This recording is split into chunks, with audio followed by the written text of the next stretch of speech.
He was just a single dad, trying to raise his son in peace. Until one rainy afternoon, he saw a poor little girl being mocked, her eyes carrying secrets too heavy for a child to bear. What started as a simple act of kindness quickly turned into a fight for her safety, a battle against fear, and a choice that would change all their lives forever. But the question remains, when darkness came knocking, did he have the strength to protect her, or lose everything trying? This is not just a story. It's a piece of someone's hidden pain, quietly waiting to be heard. In today's story, we dive into a moment that can change everything, in the most unexpected way. Before we begin, where are you listening from? Canada? The US? Norway? Let us know in the comments, because stories may begin anywhere, but they connect us all. Stay with us until the very end, because sometimes what breaks your heart can also heal it. And if you believe stories can change lives, hit subscribe. Join our journey. We'd love to hear your thoughts. Drop a comment. Your voice matters here. The late autumn wind howled through the deserted park, carrying with it the sharp scent of rain and fallen leaves. The swing set squeaked with every gust, as if whispering secrets no one dared speak aloud. It was here, in this ordinary corner of an ordinary town, that something extraordinary was about to unfold. Something that would ripple through the lives of two strangers and bind them together forever. Ethan Carter stood near the edge of the playground, his calloused hands shoved deep into the pockets of his worn jacket. He wasn't supposed to be here, at least not tonight. But his son Jacob insisted on spending a few more minutes climbing the jungle gym before they headed home for dinner. Ethan gave in, though his thoughts were elsewhere. Bills stacked on the kitchen table, the gnawing ache of loneliness since his wife's passing, the quiet heaviness of being a single father who never seemed to get it right. It was then he noticed her. A little girl, no older than 7, sitting alone on the cold bench near the swings. Her clothes were mismatched and too thin for the season, her shoes scuffed with holes at the tips. She kept her chin tucked low, as if she could disappear into herself if she just curled small enough. But she couldn't hide from the boys circling her like vultures. 3 of them, loud, jeering, full of the cruel energy children sometimes wield without understanding the damage it does. "Where'd you get those shoes?" "Trash can," one sneered. "Bet you don't even have a dad to buy you new ones," another shouted, laughter spilling like broken glass. "Don't sit on our bench, poor girl." "Go away." Ethan felt the words slice through the air, sharp and merciless. His chest tightened. Jacob was still climbing, still laughing innocently, unaware of the cruelty unfolding just a few feet away. Ethan had seen bullying before, had even suffered it as a child. But this was different. Something about the little girl's hunched shoulders, her silent endurance of the insults, and the emptiness in her eyes stirred something deep inside him. He could have walked away, pretended not to notice. After all, she wasn't his child. He had enough burdens of his own. But that night, under the rust-colored sky, Ethan Carter made a choice. One that would change his life. One that would change hers. And neither of them would ever be the same again. The laughter from the bullies echoed across the playground, sharp and ugly against the evening quiet. Ethan's jaw tightened as he watched the little girl shrink further into herself, her arms wrapped tightly around her small frame. Every mocking word seemed to press her down, as though she was being buried under invisible stones. Jacob's laughter, bright, innocent, untainted, floated in the background. Ethan turned his head, catching sight of his son's proud grin as he hung from the monkey bars. For a moment, Ethan hesitated. He'd told himself 100 times over the years that his job was simply protect Jacob, raise him right, and survive one day at a time. Nothing more. Getting involved in the lives of strangers had never been part of the plan. He couldn't afford complications. But there was something about the girl. Something in the way her eyes, though lowered, flickered with a dull kind of resignation. She didn't fight back. She didn't even cry. She sat there, enduring every word as if she had already decided she deserved them. That look, it pierced Ethan in a place he hadn't let himself feel since his wife, Emily, died 3 years ago. He remembered Jacob's own tears back then, his little voice asking, "Why did Mommy have to go?" He remembered the crushing helplessness, the way he wished someone, anyone, could have shielded his boy from pain. Now, watching this small stranger take the brunt of cruelty alone, Ethan's chest burned with a painful clarity. If he walked away, he'd be no better than the world that had already failed her. Ethan stepped forward. "Hey." His voice cracked like thunder, firm enough to halt the boys mid-laugh. They turned, startled, guilt flashing in their eyes before morphing into awkward defiance. "This your business, mister?" one of them asked, trying to sound tough but betraying the wobble in his tone. "Yeah," Ethan said, his gaze sharp as steel. "It is now. Go home before I call your parents." The boys muttered protests, shuffled their feet, but the weight of Ethan's stance drove them away. Their laughter faded into the distance, leaving behind only the hollow creak of the swings and the hush of the wind. Ethan turned to the little girl. She hadn't moved, hadn't lifted her head. "Hey," he said gently now, softening his tone. He crouched down to meet her at eye level. You okay? For a long moment, silence stretched between them. Finally, she lifted her face just enough for him to see her eyes, big, brown, and brimming with something deeper than sadness. Something like surrender. I'm fine, she whispered, though her voice cracked, betraying the lie. Ethan's heart twisted. He wanted to ask her name, where her parents were, why she was here alone. But before he could speak again, Jacob came running over, breathless and smiling. Dad, did you see me? I made it across the bars twice. The little girl flinched at Jacob's arrival, scooting slightly back, as if afraid of even his kindness. Ethan saw it, the fear, the instinct to retreat, the shadow of a secret she carried. And in that moment, he knew this was only the beginning. Because behind those guarded eyes, there was a story waiting to be uncovered. A story that might change everything. The street lamps flickered to life as the sun slipped beneath the horizon, spilling a dim, orange glow across the park. The evening chill deepened, and Ethan noticed the girl shiver despite her stubborn attempt to appear composed. He offered her a faint smile, one he hoped would feel safe. You shouldn't let those boys get to you, Ethan said softly. They don't know what they're talking about. The little girl glanced at him, her lips parting as if she wanted to respond, but the words never came. She quickly lowered her gaze again, tracing patterns with the tip of her worn shoe against the dirt. Jacob, still buzzing from his small victory on the monkey bars, frowned at the sight of her silence. Dad, why was she sitting alone? Don't kids usually play at the park? His innocence carried no judgment, only curiosity. Ethan hesitated. How could he explain loneliness to his son? How could he put into words the kind of quiet that came from being forgotten? I don't know, buddy, Ethan finally said, but sometimes people just need someone to sit with them. The little girl's shoulders twitched ever so slightly, as though the words had touched her, even if she didn't admit it. What's your name? Ethan asked her gently. A long pause. Then, barely above a whisper. Lila. It was the first piece of herself she'd offered, and Ethan treated it like a treasure. He repeated it quietly, as if testing the way it sounded on his tongue. Lila, that's a beautiful name, Jacob beamed. Hi, Lila! I'm Jacob. Wanna play? But instead of smiling back, Lila's face tightened. Panic flickered across her eyes, and she shook her head quickly. No, I can't. Her voice cracked, rough with something heavier than a simple refusal. You can't, or you don't want to? Ethan asked carefully. Her answer was a whisper so faint he almost missed it. I'm not allowed. Those 3 words lodged themselves deep in Ethan's chest. Not allowed? He tried to make sense of it.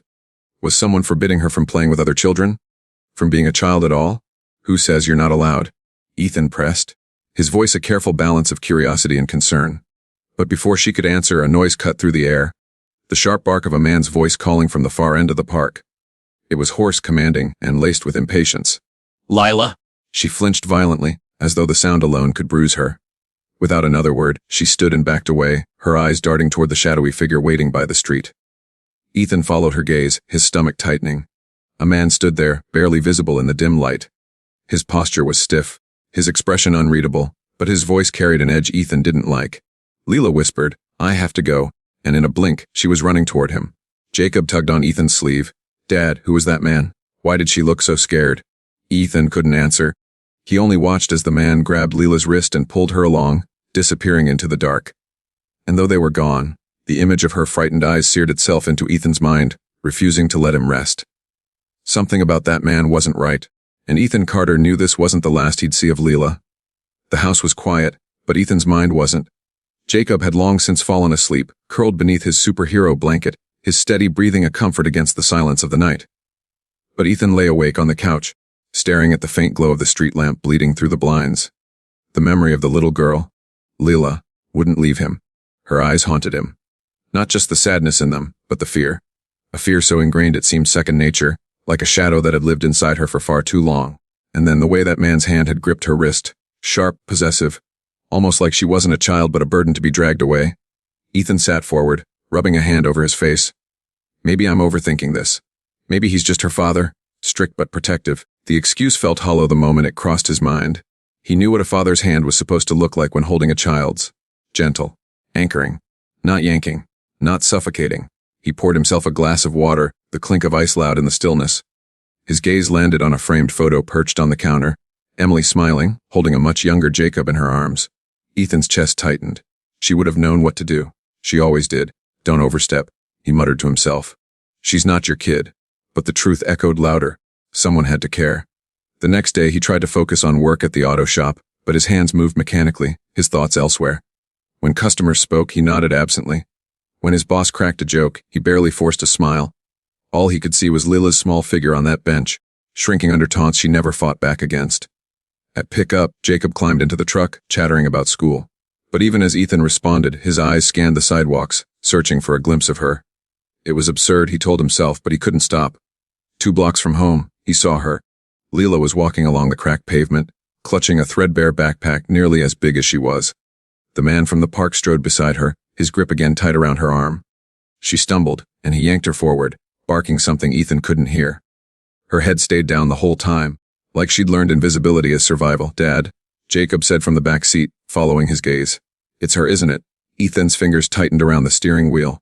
"Yeah, buddy," he said quietly. "It's her." The Jacob frowned. She looked sad, sad. The word felt far too small for what Ethan saw. Before he could think better of it, he slowed the truck as they neared the pair. He didn't roll down his window, didn't call out. But his eyes locked on Lila's. For the briefest second, she looked up. And what Ethan saw there wasn't just sadness, it was a plea. A silent cry for help. Then the man shoved her forward, and she lowered her gaze once more, swallowed by the shadows. Ethan's heart pounded as he drove on. This was no coincidence. Fate had placed her in his path twice now, and deep down he knew. He couldn't ignore it any longer. Saturday mornings were supposed to be simple. Pancakes sizzling on the stove, Jacob's laughter filling the kitchen, the smell of coffee cutting through the cool air. For years, Ethan had clung to these small rituals, the fragile rhythm that kept his and Jacob's life steady. But that morning, the rhythm felt off. Every time Jacob giggled at the goofy shapes Ethan attempted with the pancake batter, Ethan's thoughts wandered back to a girl who wasn't sitting at their table. Lila. The memory of her eyes, those unspoken words locked behind them, lingered like a weight pressing against his chest. He knew he couldn't just shrug it off anymore. He'd been a single father long enough to recognize when a child's silence meant more than shyness. It meant survival. "Dad." Jacob tilted his head, watching him. "You burned that one." Ethan blinked down at the blackened pancake. He chuckled faintly, flipping it onto the plate. "Guess even dads mess up sometimes." But his smile didn't reach his eyes. That afternoon, he found himself driving past the old apartment complexes on the east side of town. The kind of place where paint peeled from the walls and broken bicycles lay abandoned in the grass. He didn't know what exactly he was looking for until he saw it. A small figure sitting on the cracked front steps of Building C. Lila. Her knees were drawn to her chest, her backpack beside her. She was watching the street with that same vacant expression, as though she had long stopped expecting anything good to come her way. Jacob, sitting in the passenger seat this time, leaned forward. "Dad, it's her again." Ethan pulled over, his pulse quickening. He hesitated only for a second before stepping out of the truck. "Hey, Lila," he called gently, approaching slowly so as not to startle her. Her eyes widened, darting toward him, then quickly back to the ground. "What are you doing here?" she whispered, her voice trembling. "Just passing by," Ethan said, crouching so they were eye level. "I saw you and thought I'd say hello." She hugged her knees tighter. "You shouldn't talk to me. He won't like it." The words sent a chill through him. Ethan didn't need her to explain who she meant. "Lila, I'm not here to cause trouble. I wanted to make sure you're okay." Her lips pressed together, and for a long moment, she said nothing. Then, in the smallest voice, "Nobody ever asks me that." The confession cracked something inside Ethan. Before he could respond, a door slammed above them. A shadow filled the stairwell. The man from the park. His eyes narrowed as he spotted Ethan crouched beside the girl. "What the hell are you doing here?" His voice was sharp, accusing, dripping with hostility. Lila flinched so hard she nearly dropped her backpack. Ethan rose slowly, his heart pounding but his gaze steady. "Just saying he said evenly. The man stepped closer, his hand gripping the railing.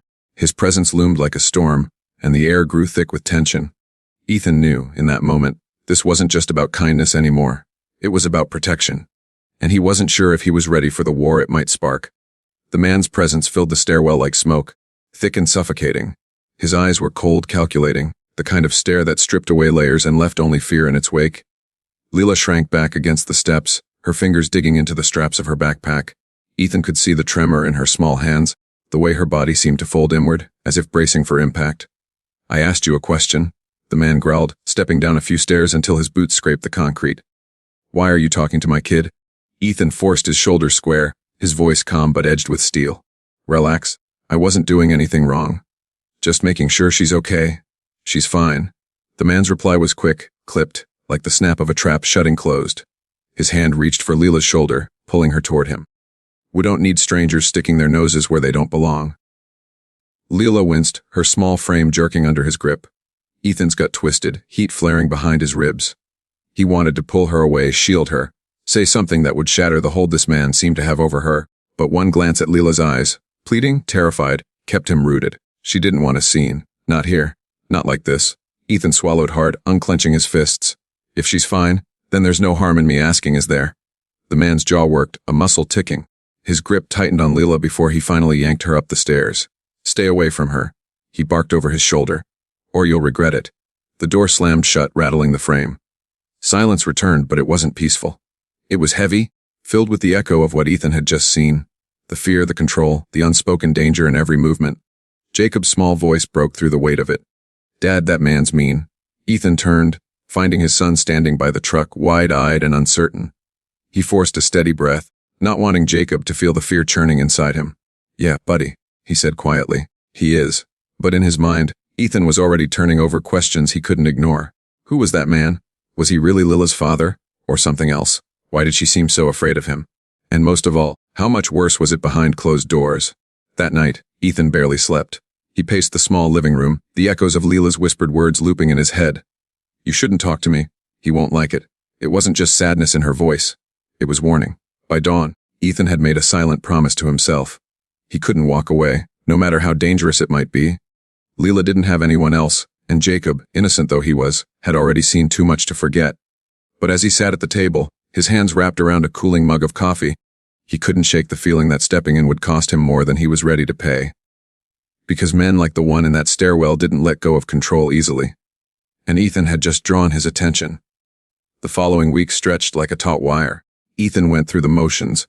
Work at the shop, helping Jacob with homework, cooking simple meals, but his mind kept circling back to Lila. Every silence between wrench turns, every pause between Jacob's words, her face appeared small, wary, and far too old for her years. He told himself not to interfere. He wasn't a savior. He was just a mechanic, a father doing his best to keep his own boy afloat. But fate had a cruel way of tugging threads until you couldn't ignore the unraveling. It was Thursday afternoon when the unraveling tugged again. Jacob's school was buzzing with the usual end of day chaos, children running, backpacks swinging, parents crowding the gate. Ethan spotted Jacob waving from the steps. But just beyond him, half hidden near the bike rack, was Lila. She wasn't waiting for the man. She wasn't waiting for anyone. She stood alone, her backpack hanging loose, her eyes darting nervously over the crowd like a bird scanning for predators. Dad, Jacob whispered when he reached him. It's Lila again. Why is she always by herself? Ethan didn't answer right away. He walked with Jacob toward the truck, but his gaze flicked back, catching Lila's small figure. After a long hesitation, he crouched beside Jacob, lowering his voice. Buddy, I need you to do something for me. Go sit in the truck. I'll be there in a minute. Jacob frowned, but nodded. You're gonna talk to her, aren't you? Ethan managed a half smile. Yeah, just for a minute. He turned back, approaching Lila slowly. She stiffened as he neared, hugging her backpack tighter.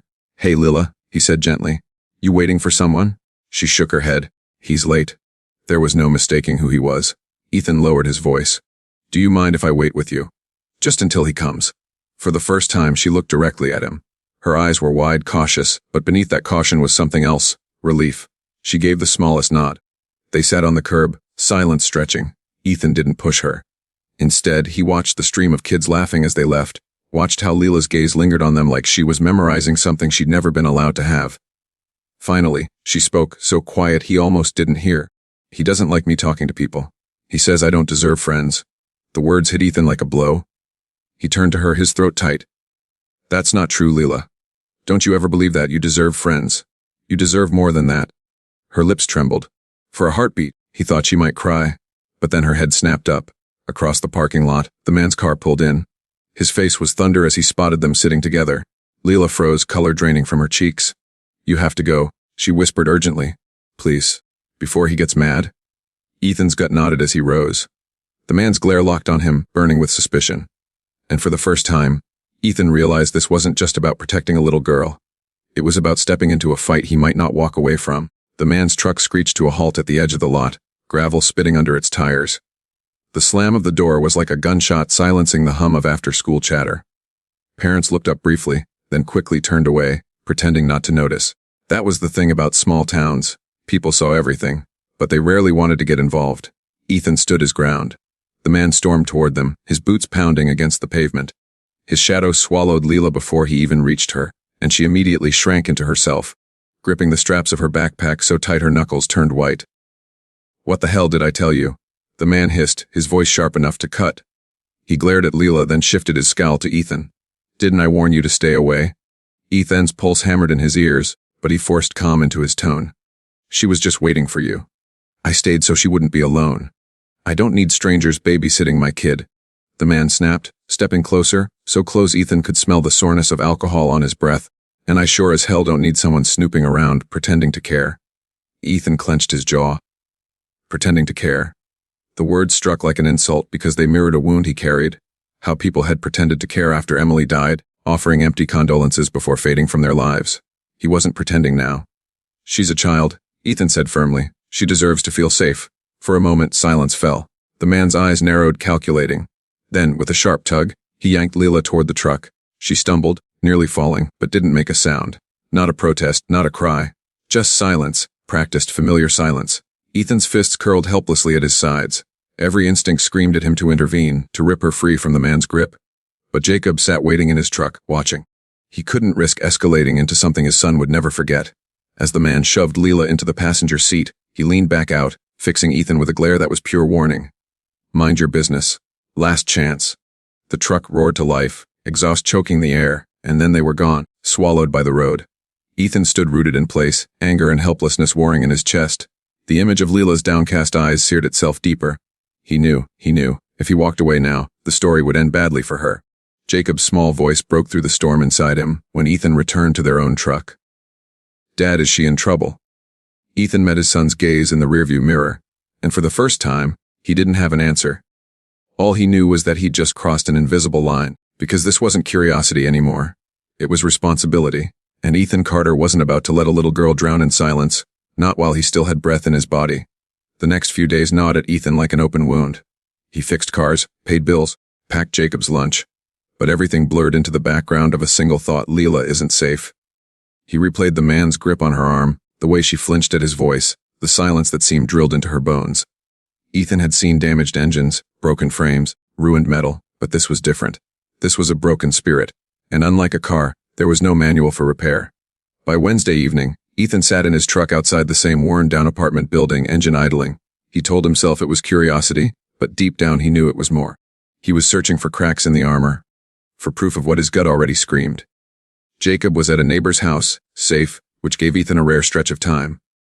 He leaned back in the seat, waiting, watching the stairwell where he had first seen the man loom like a storm. It wasn't long before the door banged open. Lila stepped out, her backpack slung over her shoulders, her hair unbrushed and tangled. She glanced around the lot like a soldier checking for ambush. Behind her, the man emerged, cigarette dangling from his lips. He barked something Ethan couldn't hear, and Lila nodded quickly, head bowed. Ethan's chest ached. Children weren't supposed to move like that, shrinking, calculating every step to avoid fire. They got into the truck and drove off. Ethan waited a beat before pulling out and following, his hands tight around the steering wheel. The man's truck wound through back streets until it stopped outside a dingy convenience store. Lila was ordered to stay in the cab while the man went inside. Ethan parked a distance away, his pulse racing. This was his chance. He approached slowly, not wanting to startle her. "Lila." Her head shot up, eyes wide. For a moment fear flickered, then softened when she recognized him. "You shouldn't be here," she whispered urgently. "If he sees you." "I know," Ethan said, keeping his voice steady, calm. "But I needed to see if you're okay. Are you?" Her lips parted, and for the first time, the truth slipped past her walls. "No." The word broke the air between them, fragile and devastating. Before Ethan could say more, movement in the store's window caught his eye. The man was at the counter, glancing outside. "Listen," Ethan said quickly, crouching to her level. "If you ever need help, real help, you can come to me. Do you understand? You're not alone." Her eyes glistened, her small hands gripping the edge of the seat. She gave the faintest nod, as if clinging to his words like a lifeline. Then the store door banged open, and the man emerged, scanning the lot. Ethan backed away, slipping into the shadows before he was seen. His heart pounded as he returned to his truck. But one thought burned hotter than fear: Lila had finally admitted the truth. And now, there was no turning back. The confession replayed in Ethan's mind like an echo he couldn't escape. No. One word, but it carried the weight of 1,000 unspoken truths. Lila wasn't okay, and now Ethan knew it for certain. That night he couldn't sit still. Jacob colored at the kitchen table, humming quietly, oblivious to the storm brewing inside his father. Ethan paced the living room, fists clenching, unclenching. Every instinct told him to act, but how? He wasn't law enforcement. He wasn't a social worker. He was just a man with a son, barely holding life together himself. But Emily's voice, gentle, steady, rose from memory. If you see someone drowning, you don't ask if you're the right person to save them. You just dive. The next day after school, Ethan lingered outside the building longer than usual, waiting. Sure enough, Lila emerged, alone again. The man's truck hadn't arrived yet. Her shoulders were tense, her gaze glued to the ground, as though she was trying to vanish before he came. Ethan approached slowly. Hey, Lila. Her head jerked up, eyes wide with recognition. She looked around nervously. You shouldn't.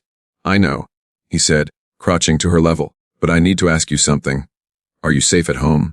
Her throat worked, but no sound came.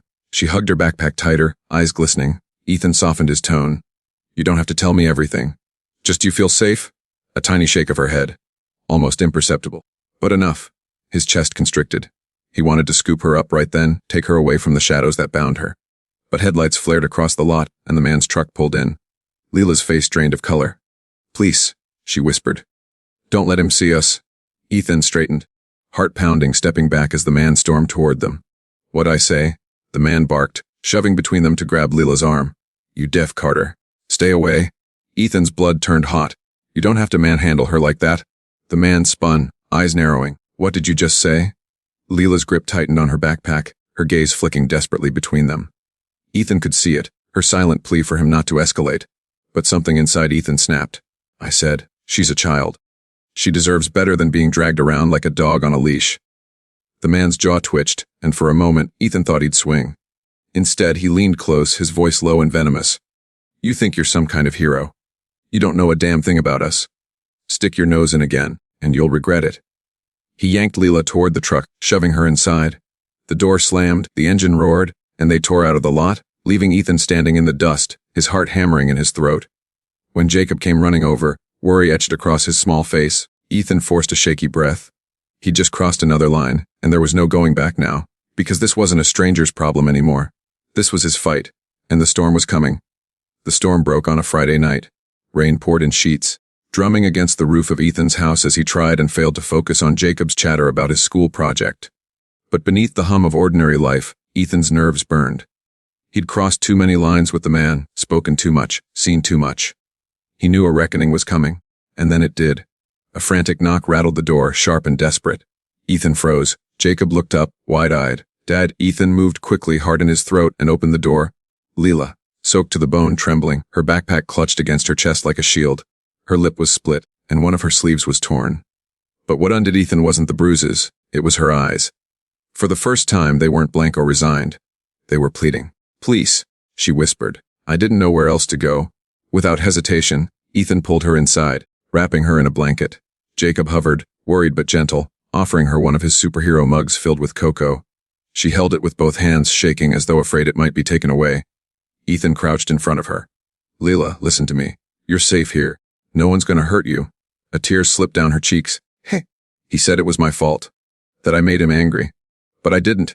I swear I didn't. Her voice cracked. Ethan's chest constricted. He reached out, steady but firm. None of this is your fault. Do you hear me? Not one bit of it. Before he could say more, headlights slashed across the living room window. Tires screeched to a stop outside the man. Ethan's body went cold. He stood heart-hammering. Jacob, take Lila upstairs now. But Jacob didn't argue. He took her hand and pulled her toward the stairs. Lila hesitated, fear rooting her in place, but Ethan gave her a firm nod. Go, I'll handle this. The pounding on the door shook the house. Carter, open up. I know she's in there. Ethan's hands trembled, but he forced himself to steady them. He opened the door, stepping into the rain-slick night. The man's face was twisted with rage, eyes bloodshot, fists clenched. You've got no right. She's mine. She's not yours to break. Ethan shot back, his voice like steel. She's a child, and I won't let you hurt her anymore. The man lunged forward, but Ethan held his ground. The police are on their way. He lied, though his phone was still in his pocket. Take one more step, and you'll answer to more than me. For a tense moment, the rain filled the silence between them. Then tires squealed again, this time patrol cars. Red and blue lights cut through the darkness. Ethan exhaled, relief crashing over him as officers stepped out, shouting commands. The man cursed, fought, but was dragged into custody. Inside, Lila clung to Jacob at the top of the stairs, her small face pale, eyes wide. When Ethan returned, drenched and exhausted, she whispered, "You didn't let him take me." Ethan knelt, pulling both children into his arms. "Never," he said, his voice breaking. "You'll never be alone again." The storm outside raged on, but inside Ethan's home, something shifted. Lila wasn't just a stranger anymore. She was part of their family now, woven into the fabric of their lives, not by blood, but by the choice to love, to protect, to stand when no one else would. And for the first time in years, Ethan felt Emily's presence in the room, not as grief, but as light. The kind of light that said you did the right thing. The kind of light that changes everything. A single dad thought he was just helping a poor little girl mocked at school, but what he uncovered was a life of pain and secrets hidden behind her fragile smile. In choosing to protect her, he risked everything. His peace, his safety, even his future. Yet in the end, it wasn't just about saving her. It was about healing them all, proving that sometimes the greatest families are the ones we choose, born not from blood, but from love and courage.